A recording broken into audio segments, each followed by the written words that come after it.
recording. Alright, so today we are going to be starting with Euthyphro by Plato, which I know our original plan was to start with metaphysics, but Euthyphro is a little bit of a philosophically ethical text. Let me go ahead and I will just share the actual screen itself. And if we end up not liking how that goes, then next time we'll try doing just one or the other, or even alternating between the two.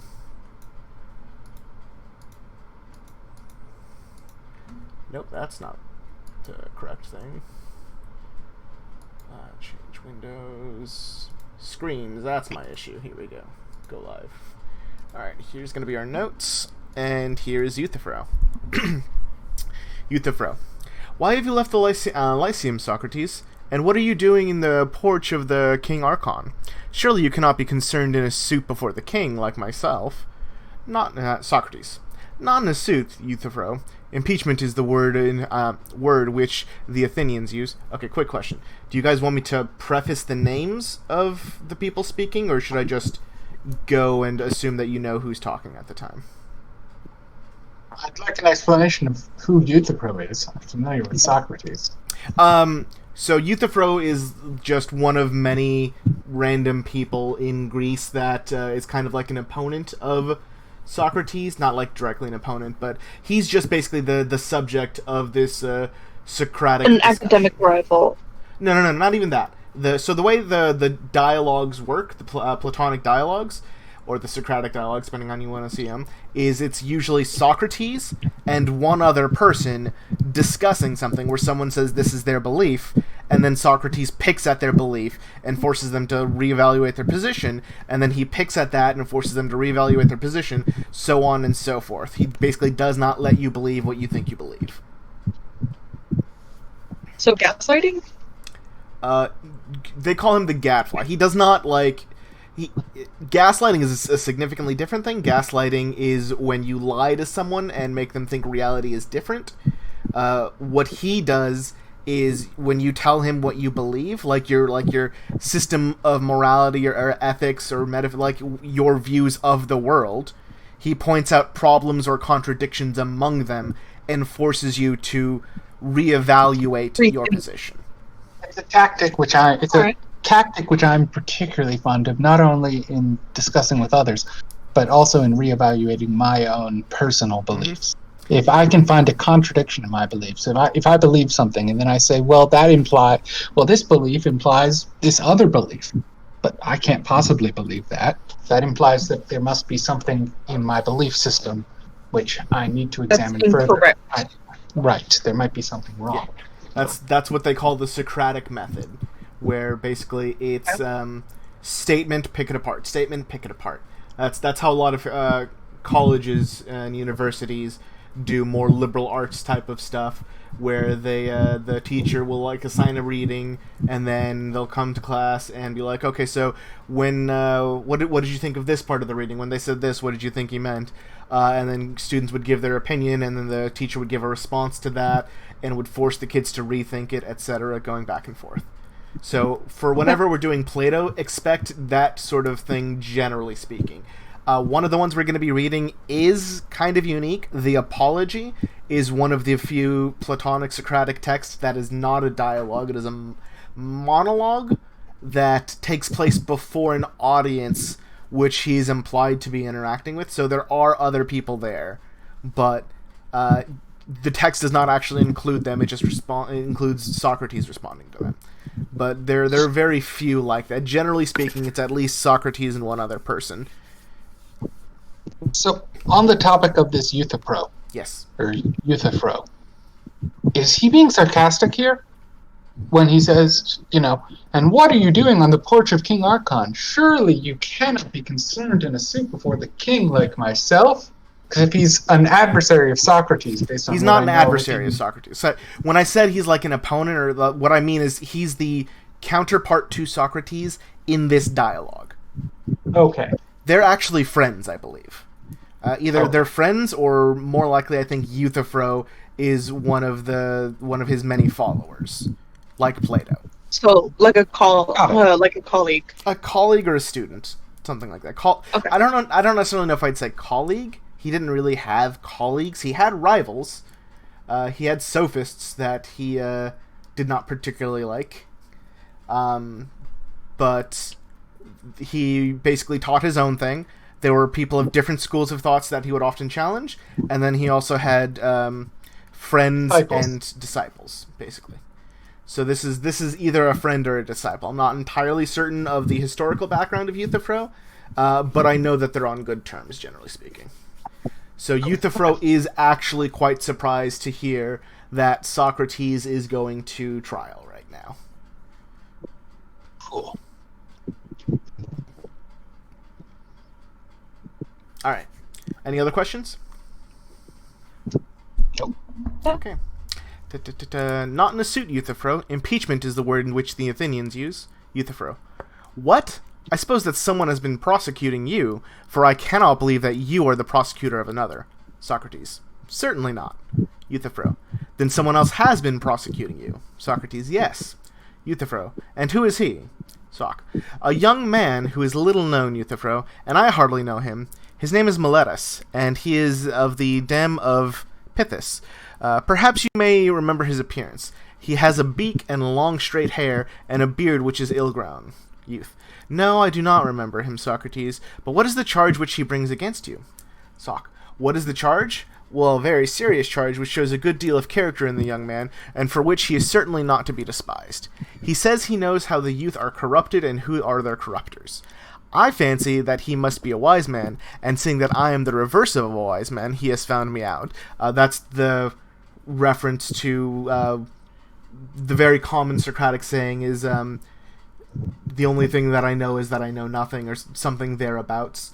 Everyone always refers to Socrates as like wise or intelligent or knowing, and he insists that he does not, because the Socratic method is never him positing arguments, it's always him questioning arguments. He posits to know more than his rivals. He just tries to undermine their positions, and eventually, kind of like being real about it, he has his opinions and he uses his method to lead them to that direction.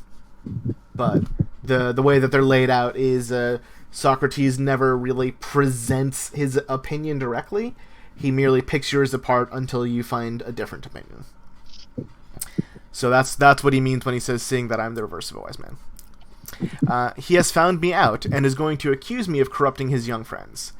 And of this our mother the state is to be the judge. Of all political men, he is the only one who seems to be in the right way, with the cultivation of virtue in youth.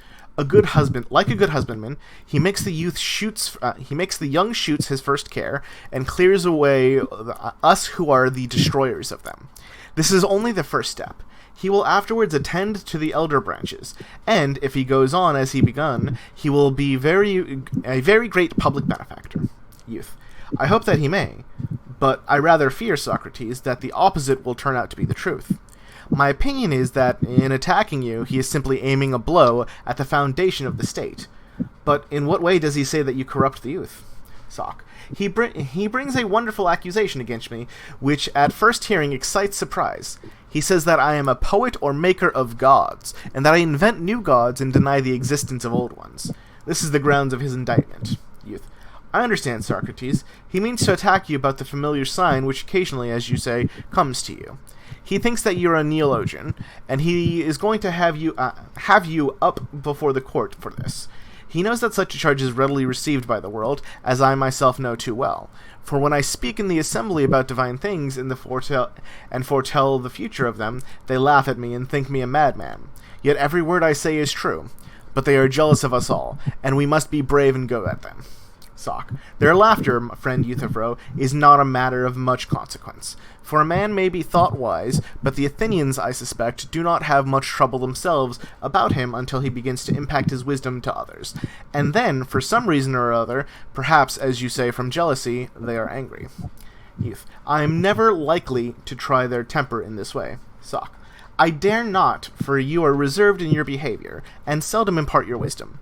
But I have a benevolent habit of pouring out myself to everybody, and would even pay for a listener, and I am afraid that the Athenians may think me too talkative.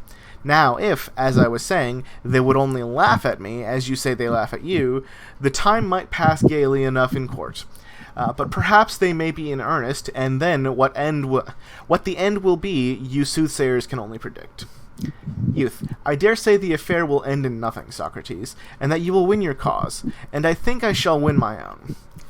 One moment.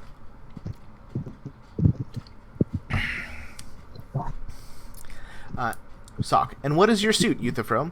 Are you the pursuer or the defendant? Youth, I am the pursuer. Soc, of whom? Youth, you will think me mad when I tell you. Soc, why, has the fugitive wings? Youth, nay, he is not very volatile at his time of life. Soc, who is he?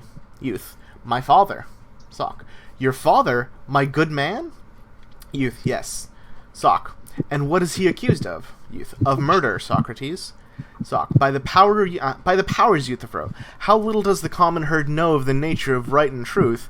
A man must be an extraordinary man, and have made great strides in wisdom before he could have seen his way to bring such an action. Youth, indeed, Socrates, he must.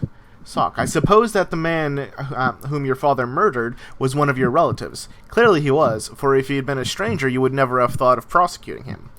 Youth, I am amused, Socrates, at you making a distinction between one who is a relation and one who is not a relation. For surely the pollution is the same in either case. If you knowingly associate with the murderer, when you ought to clear yourself and him by proceeding against him. The real question is whether the murdered man has been justly slain. If justly, then your duty is to let the matter alone. But if unjustly, then even if the murderer lives under the same roof with you and eats at the same table, proceed against him.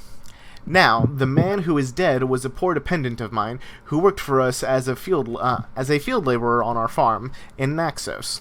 And one day, in a fit of drunken passion, he got into a quarrel with one of our domestic servants and slew him. My father bound him hand and foot and threw him into a ditch, and then sent to Athens to ask of a diviner what he should do with him.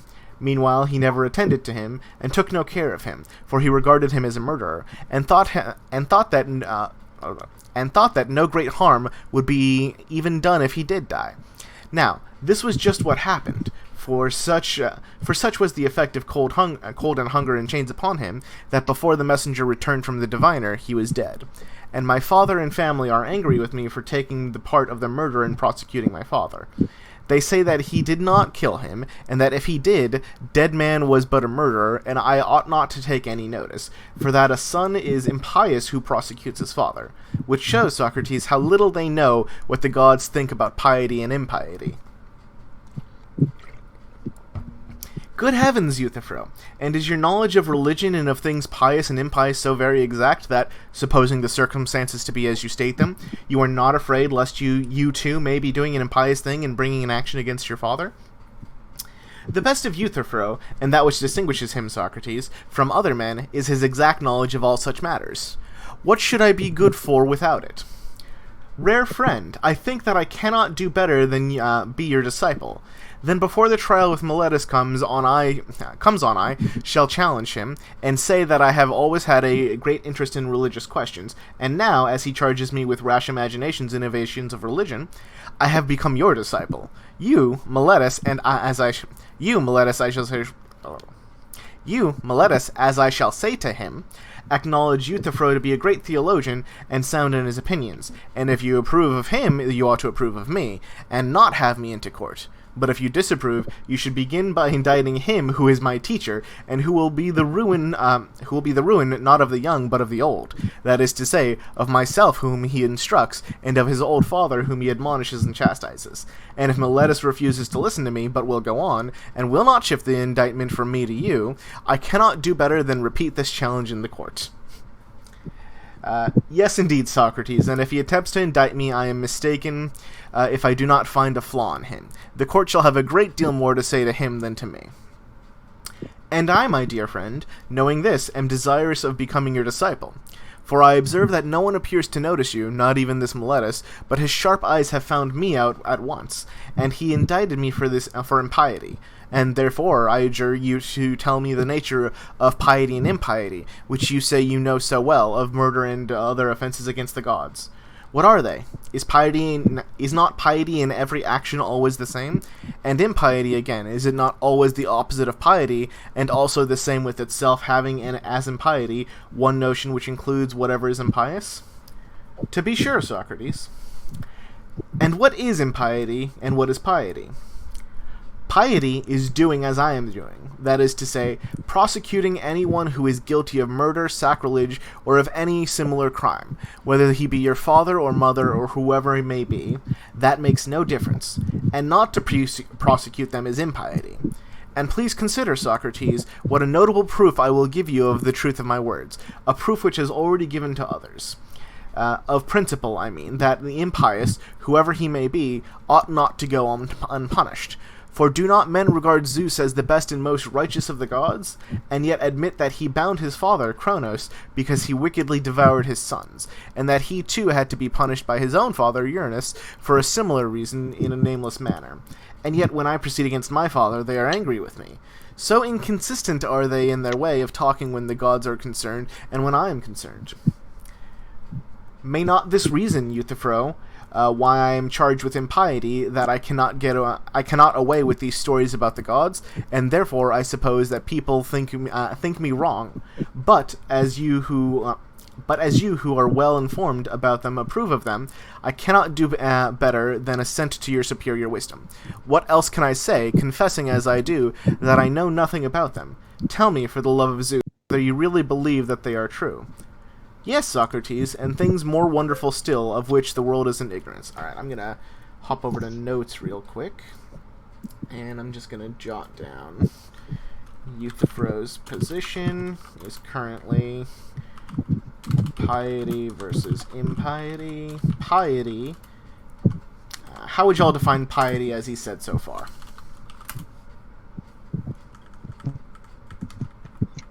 Can you flip back to the other page? Sure.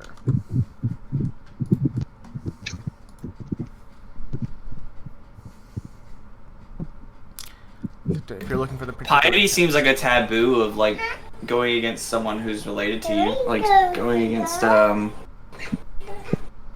your father or mother, basically. Well, according to Euthyphro, I think it might be. Go ahead.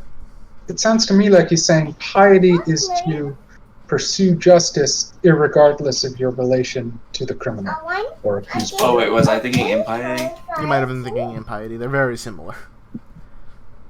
I was going to say something, but I think I may have been thinking of pious. I don't think those words are related. You might have been thinking of what? Yeah, it is, actually. I was thinking of pious, but I looked it up and they are somewhat related. Yeah, they are of the same root. But I think Euthyphro is using piety just as the word here. This is piety in the ancient sense, where piety is essentially the same thing as morality.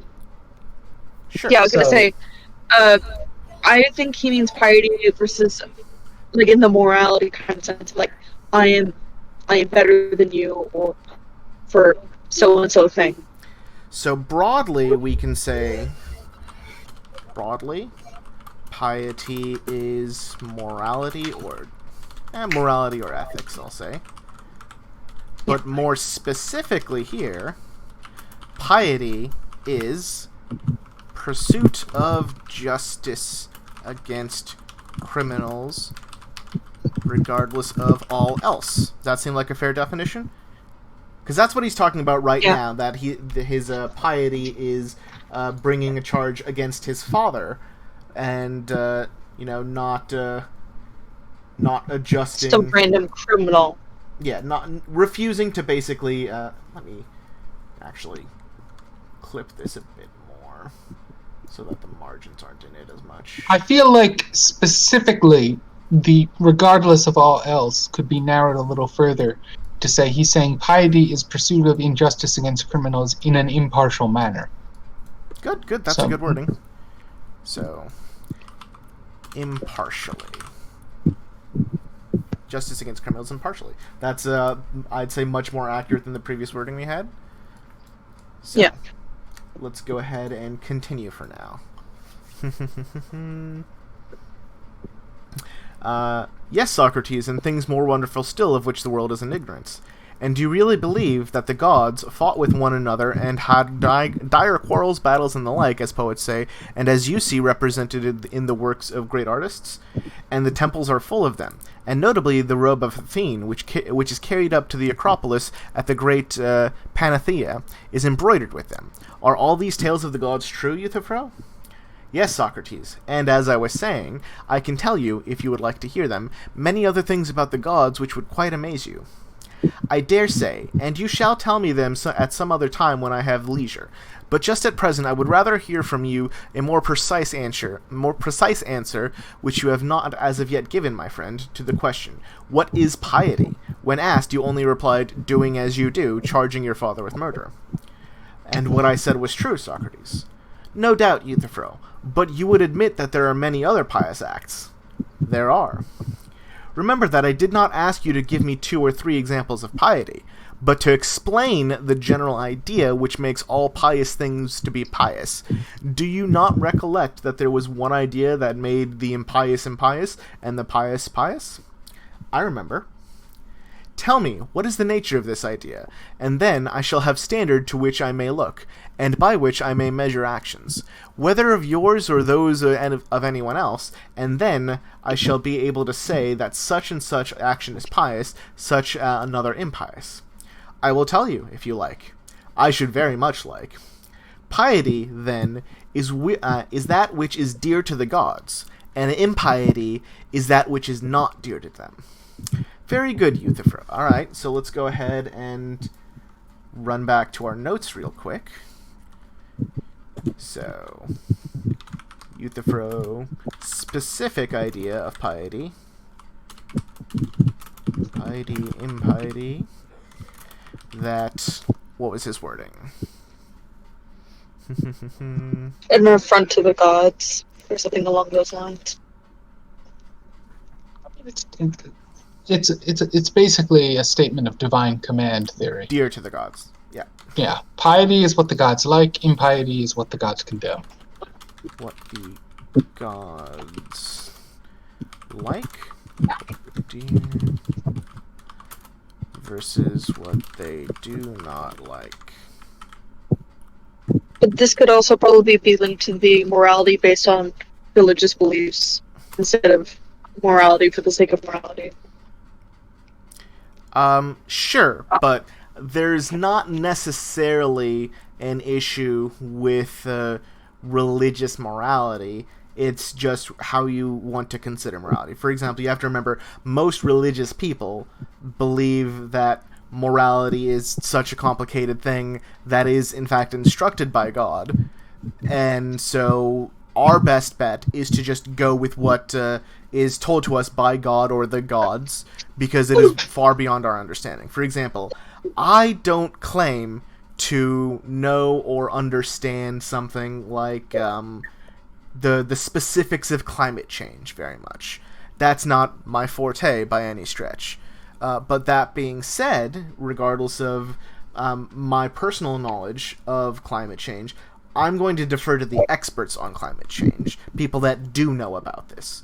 So that's kind of the idea behind religious morality, rather than specifically secular morality, is that morality and ethics is something beyond which we are capable of knowing, and thus must defer to the expert. Okay. And again, this was Greece, so at the time, God. that was their general understanding. Secular morality was not really a thing until significantly later on. Yes. At least in the West. It's just something. It's just something I want to point out. Yeah. All right. Very good then, Euthyphro. You have now given me the sort of answer which I wanted. But whether what you say is true or not, I cannot as yet tell. Although I make no doubt that you will prove the truth of your words. Of course. Come then, and let us examine what we are saying. That thing or person which is dear to the gods, and that thing or person which is hateful to the gods is pious, and that thing which is hateful to the gods is impious, these two being the extreme opposites of one another. Was that not said? It was. And well said? Yes, Socrates, I thought so. It was certainly said. And further, Euthyphro, the gods were admitted to have enmities and hatreds and differences. Yes, that was also said. And what sort of difference creates enmity and anger? Suppose, for example, that you and I, my good friend, differ in a number. Do differences differ about a number? Do differences of this sort make us enemies and set us at variance with one another? Do we not go at once to arithmetic and put an end to them by a sum? True.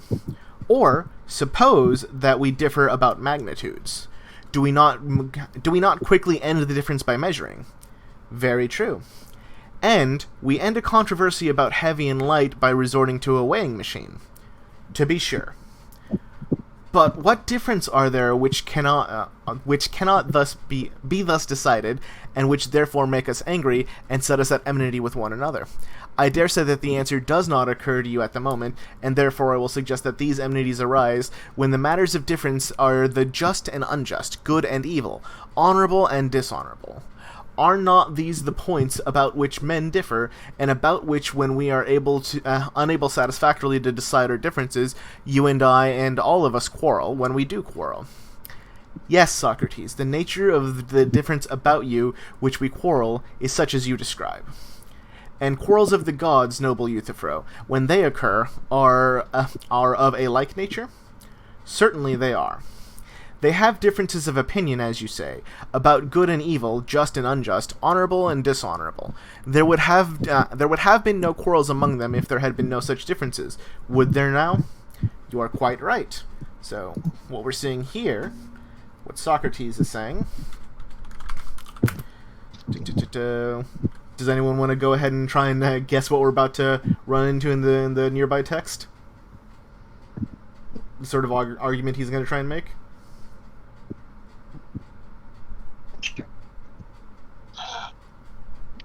Maybe secular morality? I mean more specific, not in a broad sense. Okay. Alright, let's keep reading a few lines on and see what we can run into. They have differences of opinion, as you say, about good and evil, just and unjust, honorable and dishonorable. There would have been no quarrel among them if there had been no such differences, would there now? You are quite right. Does not every man love that which he deems noble and just and good, and hate the opposite of them? Very true. But as you say, people regard the same things, some as just and others as unjust. About these they dispute, and so there arise wars and fightings among them. Very true. Then the same things are hated by the gods and loved by the gods, and are both hateful and dear to them. True. And upon this view the same things, Euthyphro, will be pious and also impious? So I should suppose. Then, my friend, I remark with surprise that you have not answered the question which I asked, for I certainly did not ask you to tell me what action is both pious and impious, but now it would seem that what is loved by the gods and is also hated by them. And therefore, Euthyphro, in thus chastising your father, you may very likely be doing what is agreeable to Zeus, but disagreeable to Cronos or Uranus, and what is acceptable to Hephaestus, but unacceptable to Hera.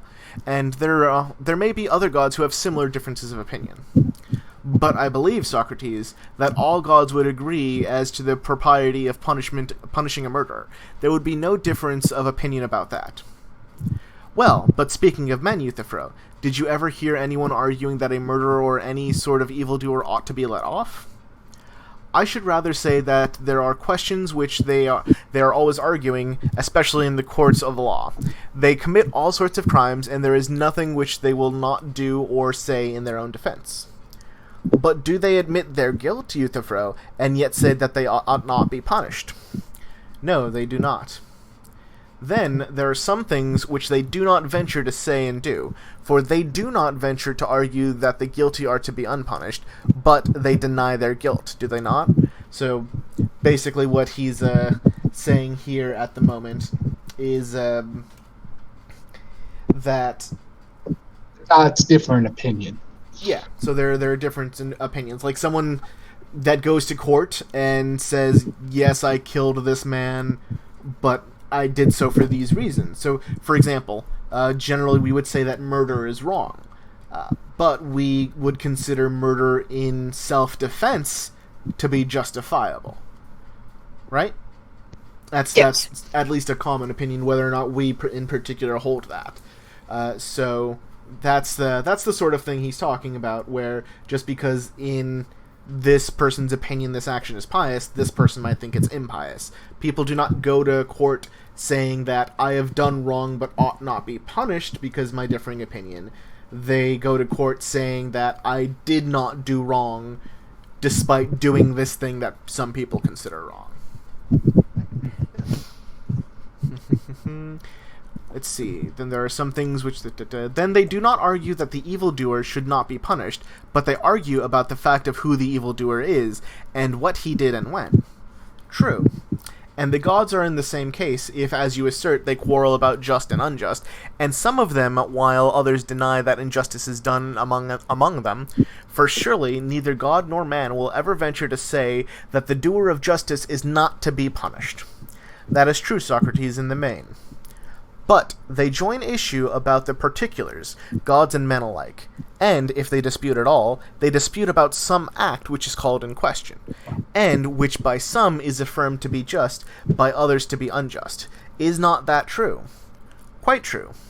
Well then, my dear friend Euthyphro, do tell me, for my better instruction and information, what proof have you that in the opinion of all gods a servant who is guilty of murder, and is put in chains by the master of the dead man, and dies because he is put in chains before he who bound him can learn from the interpreters of the gods what he ought do with him, dies unjustly, and that on behalf of such and one son... Sorry, give me a second. And that, on behalf of such and one a son ought to proceed against his father, and accuse him of murder. How would you show that all the gods absolutely agree in approving of his act? Prove to me that they do, and I will applaud your wisdom as long as I live. It will be a difficult task, but I could make the matter very clear to you indeed. I understand. You mean to say that I am not so quick of apprehension as the judges, for to them you will be sure to prove that the act is unjust and hateful to the gods.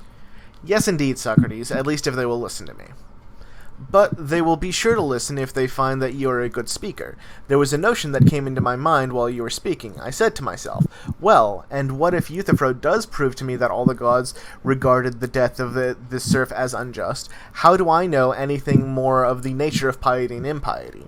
For granting that this action may be hateful to the gods, still piety and impiety are not adequately defined by these distinctions. For that which is hateful to the gods has been shown to be also pleasing and dear to them. And therefore, Euthyphro, I do not ask you to prove this. I will suppose, if you like, that there are gods to condemn and abominate such an action. But I will amend the definition so far as to say that what all gods hate is impious, and what they all love is pious or holy, and what some of them love and others hate is both or neither. Shall this be our definition of piety and impiety? Why not, Socrates? Why not? Certainly, as far as I'm concerned, Euthyphro, there is no reason why not. But whether this omission will greatly assist you in the task of instructing me, as you promised, is a matter for you to consider. Alright, so we're going to make sure our notes are up to date real quick. Socrates points out some actions are loved by some gods and hated by others. This makes the action either both impious and pious, or it makes it neither.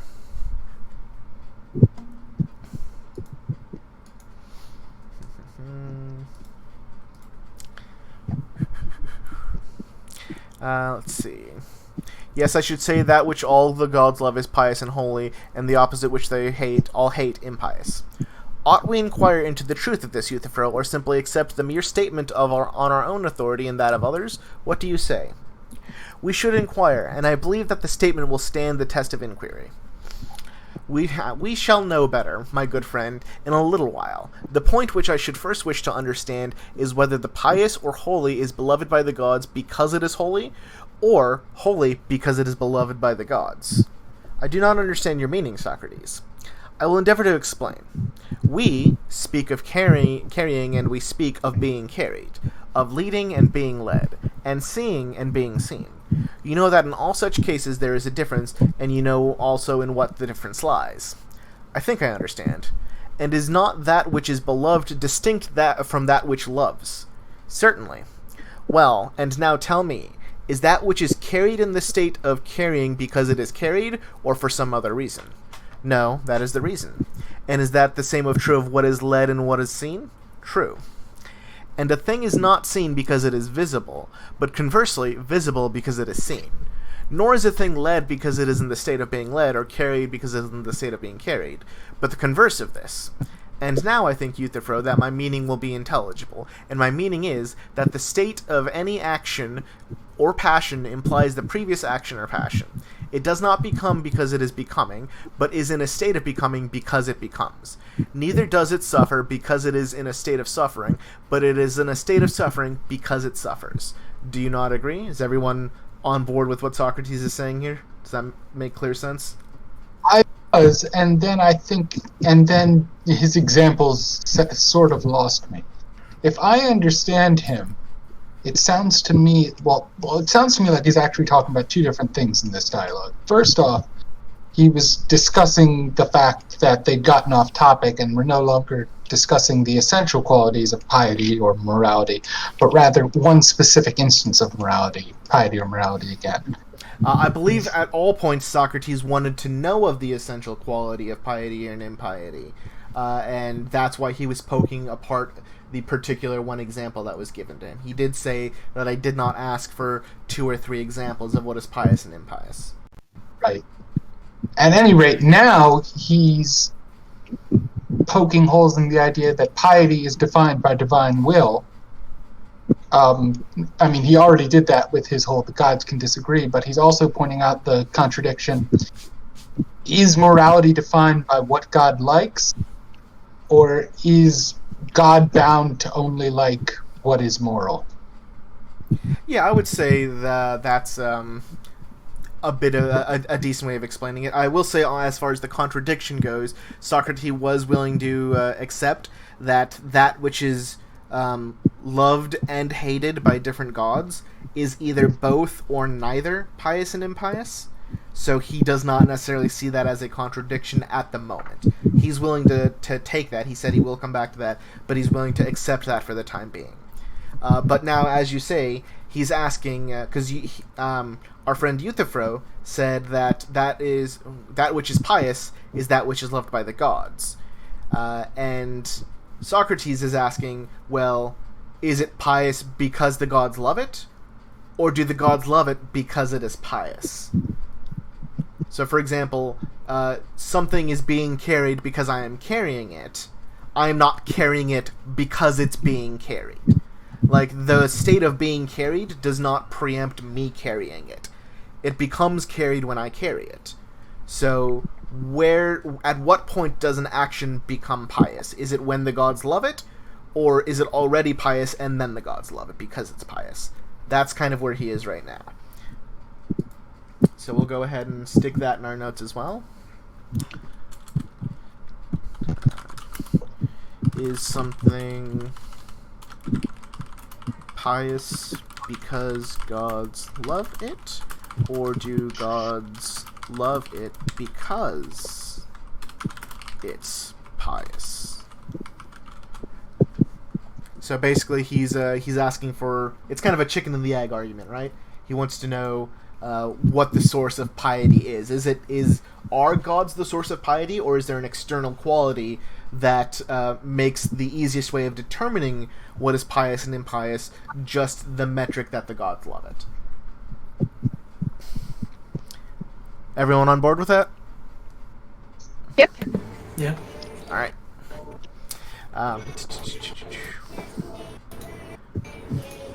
And what do you say of piety, Euthyphro? Is not piety, according to your definition, loved by all gods? Yes. Because it is pious or holy, or for some other reason?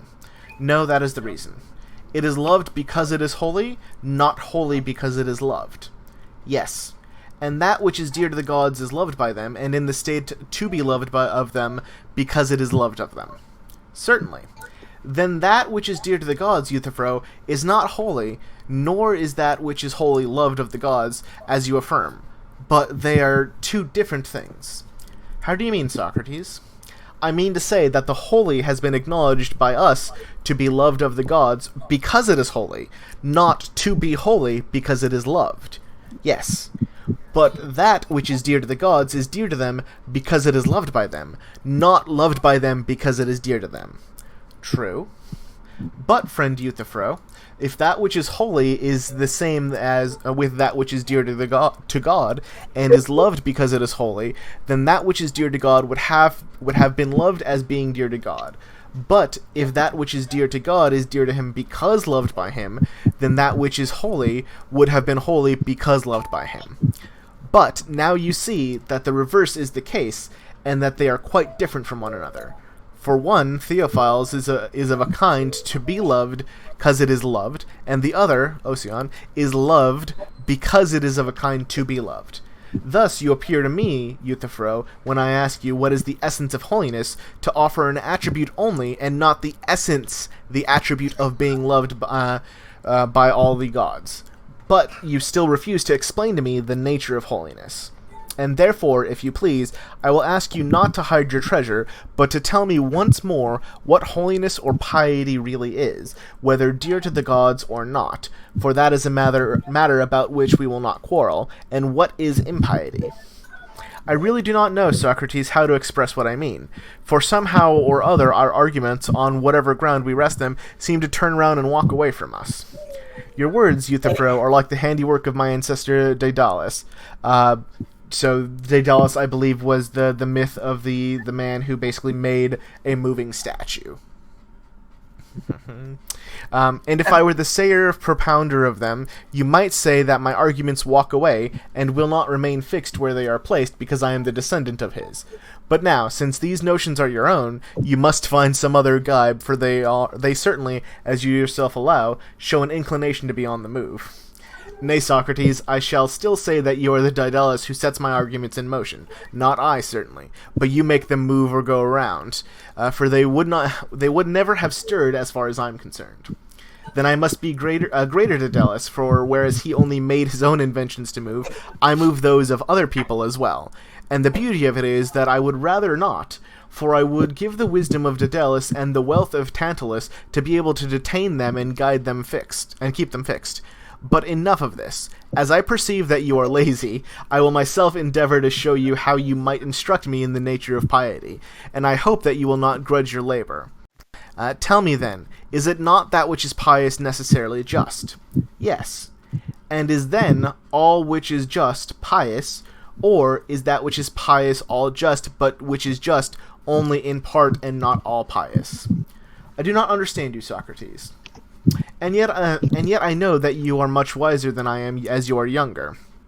But, as I was saying, revered friend, the abundance of your wisdom makes you lazy. Please exert yourself, for there is no real difficulty in understanding me. What I mean I may explain by an illustration of what I do not mean. The poet Stasinus sings, "Of Zeus, the author and creator of all these things, you will not tell, for where there is fear there is also reverence." Now, I disagree with this poet. Shall I tell you in what respect? By all means. I should not say that there is fear, that where there is fear there is also reverence, for I am sure that many persons fear poverty and disease and the like evils, but I do not perceive that they reverence the objects of their fear. Very true. But where reverence is, there is fear. For he who has a feeling of reverence and shame about commission of any action fears and is afraid of an ill reputation. No doubt. Then we are wrong in saying that where there is fear there is also reverence, and we should say where there is reverence there is also fear. But there is not always reverence where there is fear, for fear is a more extended notion, and reverence is part of fear, just as the odd is part of the number, and number is a more extended notion than odd. I suppose that you follow me now? Is everyone on board with this? Yeah, I think so. Yep. Alright, quite well. Oh, sorry, was someone about to say something? No, I was just saying my internet's shitting the bed, so I'm like half in, half out. Gotcha.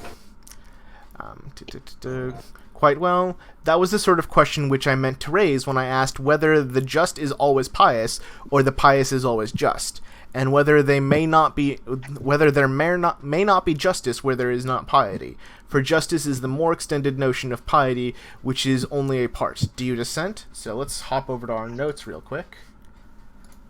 And we're going to talk about piety and justice. So we have the specific. We're going to use the number example, because for me personally, that's the easiest one to remember. Odd numbers. And the extended numbers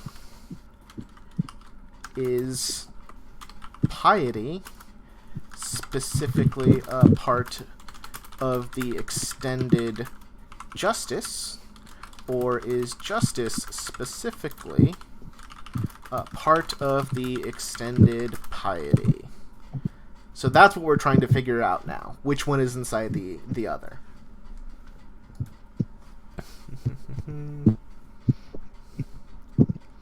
No, I think you are quite right. Then if piety is part of justice, I suppose that we should inquire what part.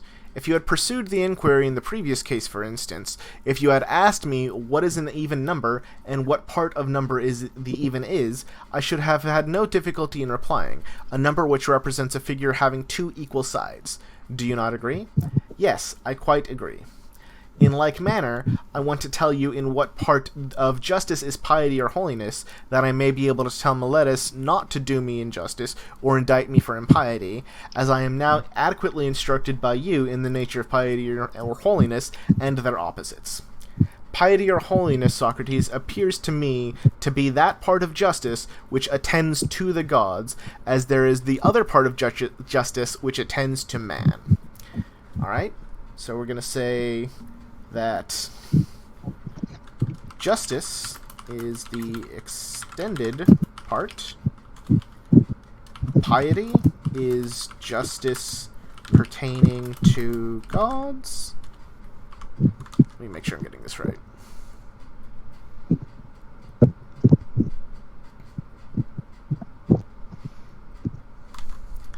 There is also justice pertaining to man. Alright, that is good, Euthyphro, and yet there is still a little point about which I should like to have further information. What is the meaning of attention? For attention can hardly be used in the same sense when applied to the gods as when applied to other things. For instance, horses are said to require attention, and not every person is able to attend to them, but only a person skilled in horsemanship. Is it not so? Certainly. I should suppose that the art of horsemanship is the art of attending to horses? Yes. Nor is everyone qualified to attend to dogs, but only the huntsman. True. And I should conceive that the art of the huntsman is that of attending to dogs. Yes. As the art of the oxherd is the art of attending an oxen. Very true. In like manner, holiness or piety is the art of attending to the gods. That would be your meaning, Euthyphro? Yes. And is not attention always designed for the gods or benefit of that which the attention is given? As in this case of horses, you may observe that when attended to by the horseman's art, they are benefited and improved, are they not? True. As the dogs are benefited by the huntsman and the oxen by the art of the oxherd, and all other things are tended or attended for their good and not for their hurt? Certainly not for their hurt, but for their good. Of course. And does piety or holiness, which has been defined as the art of attending to the gods, benefit or improve them? Would you say that when you do a holy act, you make any of the gods better? No, that was certainly not what I meant. And I, Euthyphro, never supposed that you did. I asked you the question about the nature of attention, because I thought that you did not. You do me justice, Socrates. That is not the sort of attention which I mean. Good, but I must still ask, what is this attention to the gods which is called piety? It is such, Socrates, as servants show to their masters. I understand, a sort of ministration to the gods. Exactly. Medicine is also a ministration or service, having in the view of attainment of some object. Would you not say of health? I should. Again, there is an art which ministers to the shipbuilder with a view to attainment of some result. Yes, Socrates, with the view to the building of a ship. As there is an art which ministers to the house builder with view to the building of a house. Yes. Now tell me, my good friend, about the art which ministers to the gods. What work does that help to accomplish? For you must surely know, if, as you say, you are of all men living the only one who is best instructed in religion. And I speak the truth, Socrates. Tell me then, tell me, what is the fair work which the gods do by the help of our ministrations? Many and fair, Socrates, are the works which they do. Why, my friend, and so are those of a general, but the chief of them is easily told. Would you not say that victory in war is the chief among them? Certainly. Many and fair, too, are the works of the husbandman, if I am not mistaken, but his chief work is the production of food from the earth. Exactly.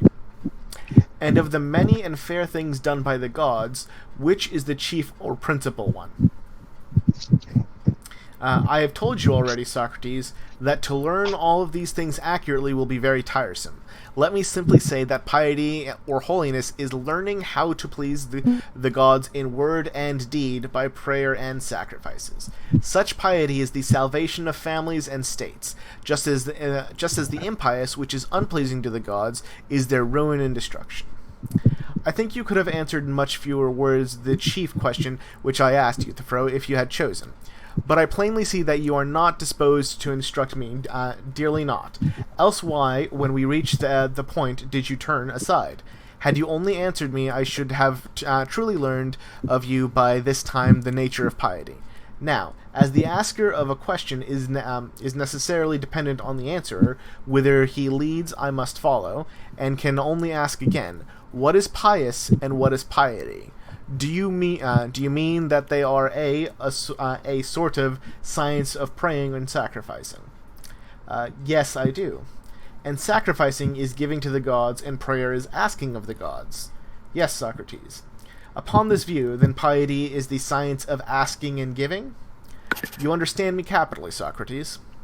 Yes, my friend, the reason is that I am a votary of your science, and give my mind to it, and therefore nothing which you say will be thrown away upon me. Please then to tell me, what is the nature of this service to the gods? Do you mean that we prefer requests and give gifts to them? Yes, I do.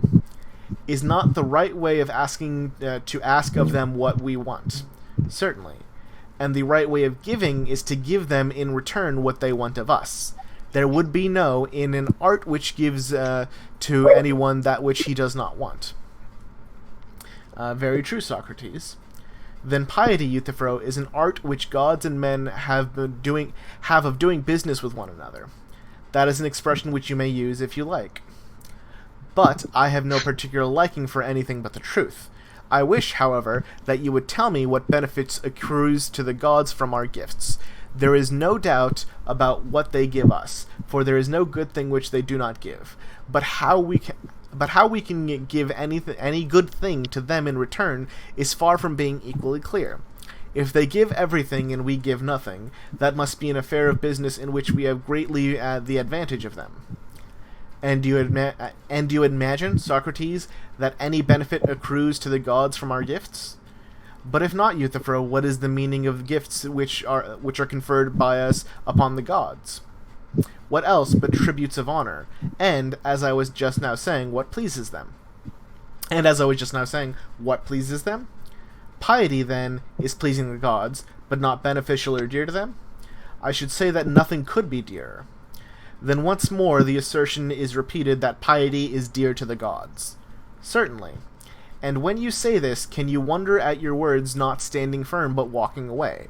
Will you accuse me of being Daedalus who makes them walk away, not perceiving that there is another and far greater artist than Daedalus who makes them go round in a circle, and he is yourself? For the argument, as you will perceive, comes round to the same point.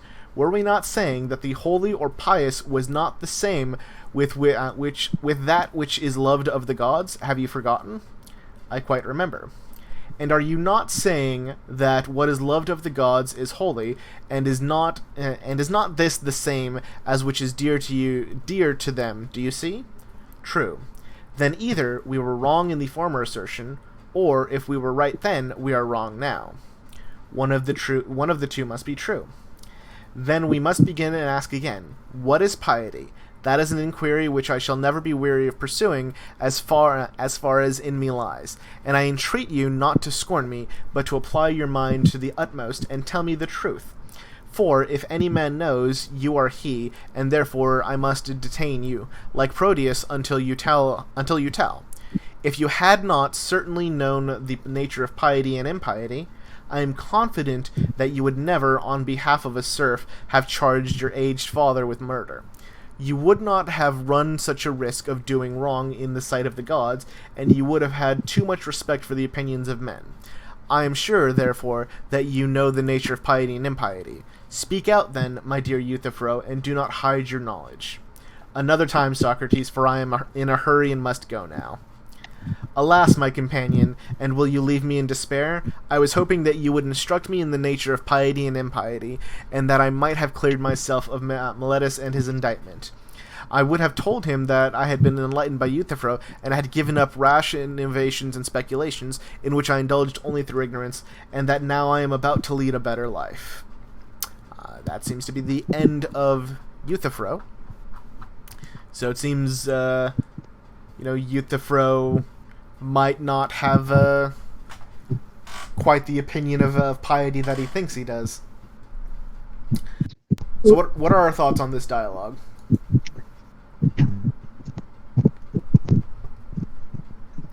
I'm not quite sure. I think it could be just me personally, because I've always seen it's a piety, they're talking about morals, and I've always seen morals as the secular kind of thing outside the gods. But I also have to keep in mind that this is, like, they're also bringing up the kind of thing of, like, what could be moral to one guy, could be to God, could be to be moral to another. So, what is piety? Yeah.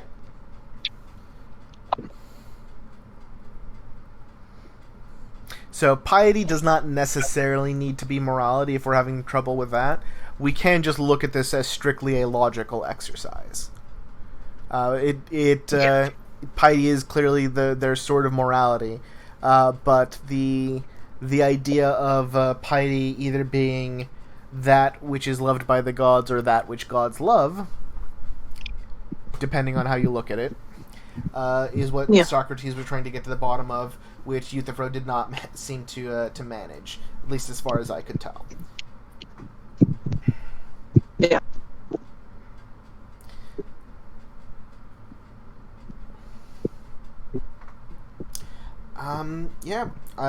Euthyphro is a pretty straightforward dialogue, I think. It's one of those ones. Take the most part. What? Say again? I would say together it was pretty straightforward, digestible. Mm-hmm. So we've been at this for about an hour. So if anyone has any other thoughts, we can go over those now. If not, then we can meet up same time tomorrow for Apology. Sounds good to me. All right, Apology, I believe, is a bit longer, so we might have to break that one up into a couple of days. Okay. So the dialogues are a bit more straightforward as far as philosophy goes, because of their structure, but we will eventually be getting to stuff that's more like specifically dense, like when we start moving on to like Aristotle or Descartes or Kant, or even to the more like abstract and difficult to entirely digest ones like Nietzsche or Sartre. But if we end up liking dialogues more than other stuff, then maybe we can just stick to Plato at least for a little while and try and figure out a set of ideas from there. And when we're relatively comfortable with that, then we can start moving on to some of the more abstract stuff. Alright, I'm going to go ahead and kill the stream here.